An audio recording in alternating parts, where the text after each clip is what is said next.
Praise the lord, హల్లెలూయా.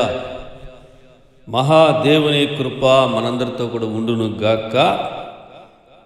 ఒక వచనాన్ని అయితే మనం చదువుకుందాము, ధ్యానం చేసుకుందాం. ప్రేమైన వాళ్ళారా, 108వ కీర్తన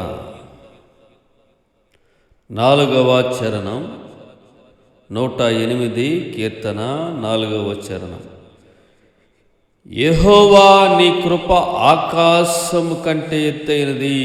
దేవునికి స్తోత్రం, హల్లెలూయా.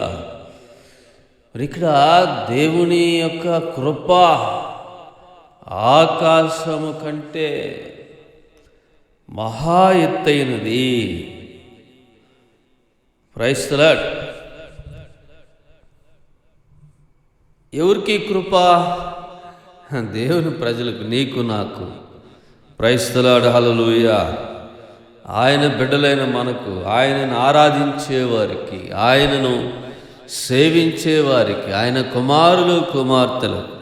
మరి యోర్దాను నది దగ్గర యోహాను బాప్తిసం ఇస్తూ ఉన్నప్పుడు అందరూ కూడా ఏం చేశారంటే తమ పాపములను ఒప్పుకొని బాప్తిసమును పొందారు. ప్రైజ్ ది లార్డ్, హల్లెలూయా. కాబట్టి మన ప్రార్థన ఆయన ఆలకించి మనకు జవాబు ఇవ్వాలంటే మనకు మారు మనసు, రక్షణ, బాప్తిసం ఇవన్నీ అవసరం. మరి ఇప్పటికే దేవుని బిడ్డలుగా కొనసాగుతున్న మిమ్మల్ని బట్టి దేవునికి మహిమ, ఘనతయు, ప్రభావములు కలుగును గాక.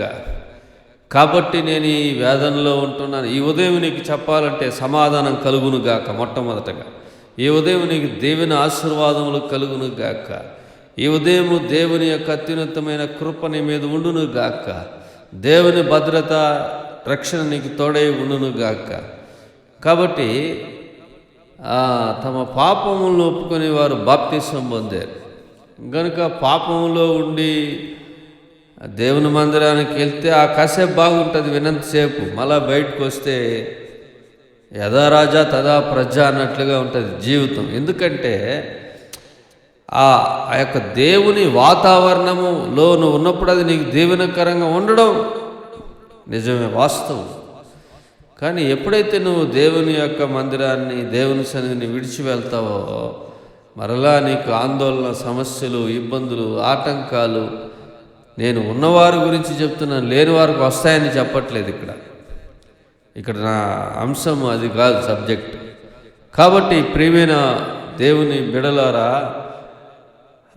ఎవరైతే మారు మనసు, రక్షణ లేకుండా వాక్య ప్రకారం పాపాన్ని విడిచిపెట్టకుండా జీవిస్తూ ఉంటారో మరి వాళ్ళకు మళ్ళా మామూలు జీవితం అయిపోతుంది ఇంటికి వచ్చినా కూడా. అందుకే అంటూ ఉంటారు, దేవుడు నాకు సహాయం చేయడం లేదు. వాళ్ళు సాక్ష్యం చెప్తున్నారు, వీళ్ళు సాక్ష్యం చెప్తున్నారు, అందరూ సాక్ష్యం చెప్తున్నారు.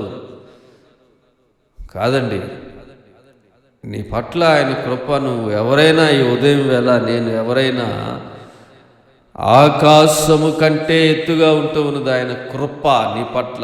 ప్రైజ్ ది లార్డ్, హల్లెలూయా. ఆయన కృప ఆకాశము కంటే ఎత్తుగా ఉన్నది గనుక భయపడక మరి పాపాన్ని విడిచి మారుమనసు, రక్షణ అనుభవంలో, వాక్య అనుభవంలో గడిపినట్లయితే నీకోసమే ఆయన కృప, నీకోసమే ఆయన కృప. దేవుని కృప నీకు తోడే ఉండి నడిపించునుగా. ఆమేన్. God bless you. మరి మరొక వర్తమానంలో కలుసుకుందాం. హల్లెలూయా.